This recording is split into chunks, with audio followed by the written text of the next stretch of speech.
İranda Prezident Məsud Pezeşkiyanın istefası yenidən gündəmə gəlib. Bu dəfə məsələ daha iri çaplı siyasi fiqur İran parlamentinin sədri Məhəmməd Baqir Qalibov tərəfindən ortaya atılıb. Belə ki, dekabrın 21-də parlamentin plenar iclasında spiker Pezeşkiyanı və onun başçılıq etdiyi hökuməti açıq şəkildə impiçmentlə hədələyib. Qalibov ölkədəki iqtisadi problemlərin və əhalinin dolanışındakı çətinliklərin, o cümlədən bahalığın tüğyan etməsi və inflyasiyanın məsuliyyətini bütünlüklə Pezeşkiyan hökumətinin üzərinə qoyaraq deyib. Əgər atılan addımlar bir nəticə verməsə, hökumətdə dəyişiklik edilməsi prioritetə çevriləcək. Hökumət zəruri islahatları həyata keçirməsə, deputatlar impiçment proseduruna başlamağa məcbur olacaqlar. Ölkədə və dünyada geniş diqqət çəkən bu açıqlamaya İranda nüfuzlu islahatçı qüvvələrdən biri olan Milli Etimad Partiyasının sədr müavini İsmail Gerami Müqəddəm belə reaksiya verib. Hakimiyyət qollarından birinin rəhbərinin parlamentdəki xüsusi bir azlığın impiçment tələbinə söykənərək prezidenti və hökuməti təhdid etməsi yeni və indiyə qədər görünməmiş bir məsələdir. Əvvəllər heç vaxt hansısa hakimiyyət qolu başçısının hökumətə qarşı bu cür davranışının şahidi olmamışıq. Pezeşkiyan hökumətinin Qalibovun açıqlamasına cavabı da özünü çox gözlətməyib.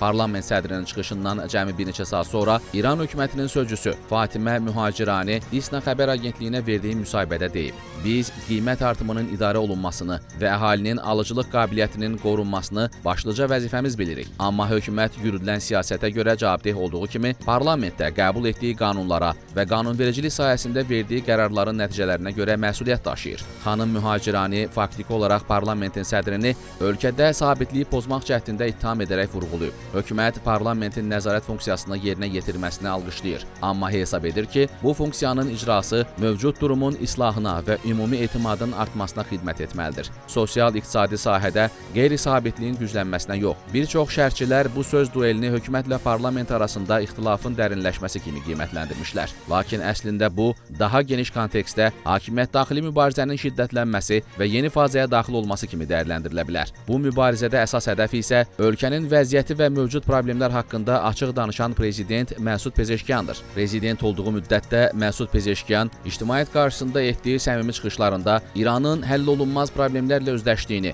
və başçılıq etdiyi hökumətin onları həll etmək iqtidarında olmadığını dəfələrlə dilə gətirib. Məsələn, bu ayın əvvəllərində Pezeşkiyan tələbələr və universitet müəllimləri qarşısında çıxış edərkən deyib: "Əgər kimsə bir şey edə bilirsə, buyurub eləsin. Mən heç nə edə bilmirəm. Məni söyməyin." Dövlət məmurları ilə görüşdə isə o, hökumətin ilişib qaldığını, özü də bərk ilişib qaldığını etiraf edərək söyləyib. Prezident postuna gəldiyim ilk gündən bəlalar yağış kimi yağır və dayanmaq bilmir. Ən maraqlısı odur ki, Pezeşkiyan İranın problemlərinin ölkə daxilində yarandığını, total korrupsiyanın, müxtəlif siyasi fraksiyalar arasında çəkişmələrin və hakimiyyətin 10 illiklər boyu davam edən israfçılığının nəticəsi olduğunu, bunun Amerika Birləşmiş Ştatları və ya İsrailin günahı olmadığını bəyan edib. O, bir neçə görüşündə problem bizdədir deyə vurğulayıb. Bir müddət əvvəl Məsud Pezeşkiyan əyalət qubernatorları və yerli hakimiyyət orqanlarının rəhbərləri ilə görüşdə onlara mərkəzi hökumətin mövcud olmadığını təsəvvür etməyə məsləhət görüb və problemlərinizi özünüz həll edin deyə çağırış edərək bildirib. Niyə mən onları həll etməliyəm? Siz prezidentin möcüzə yarada biləcəyini düşünməməlisiniz. İran cəmiyyətində və mediada geniş əks-səda doğuran bu kimi açıqlamalar heç də əleyhdarlarının iddia etdiyi kimi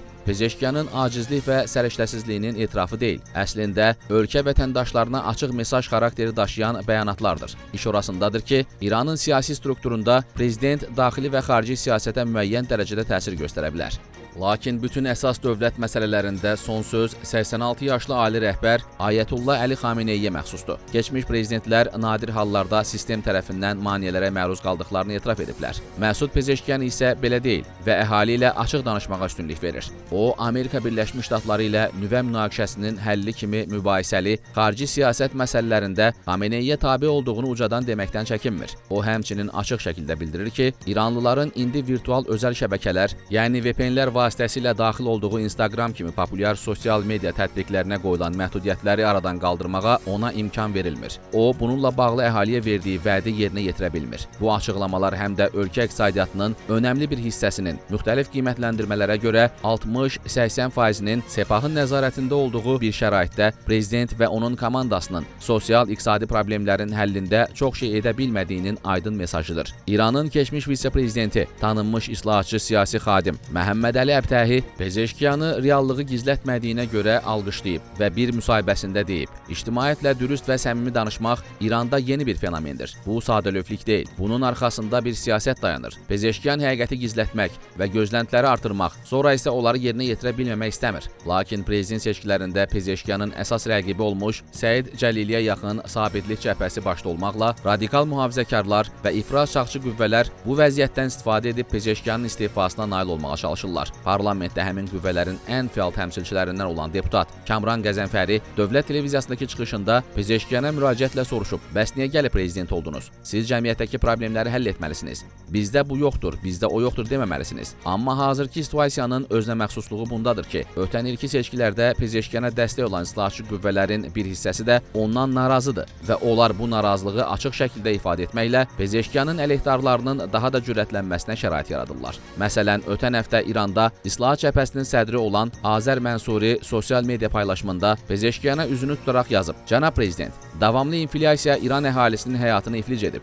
Süfrələr kiçilir, psixoloji təhlükəsizlik zəifləyir, gələcəklə bağlı narahatlıq artır. Sanksiyalarla yanaşı, yanlış siyasət və büdcə kəsiri xalqın ümid və etimadını əlindən alıb. Xalq qəzəblidir. Bu cür idarəçilik davam edə bilməz. Bir iş görün. Göründüyü kimi Pezeşkiyan artıq hər iki cinahdan tənqid atəşi altındadır." Onda qeyd eləyək ki, Pezeşkiyanın prezident olduğu təqribən il yarım ərzində onun istifası azı 3 dəfə gündəmə gətirilib. Hətta bu ilin mart ayında Pezeşkiyanın istefa ərizəsini ali rəhbərə təqdim etdiyi, lakin Xameneyinin onun istifası ilə razılaşmadığı barədə xəbərlər yayılmışdı. Pezeşkiyanın istifaya məcbur edilməsinə yönəlmiş son cəhdlərlə bağlı ən maraqlı açıqlamanı isə İranın vitse-prezidenti Məhəmməd Cəfər Qayımpənah verib və soruşub: "Deyirlər ki, Pezeşkiyan istefa verməlidir. Amma sual budur ki, o halda İranın taleyi necə olacaq?"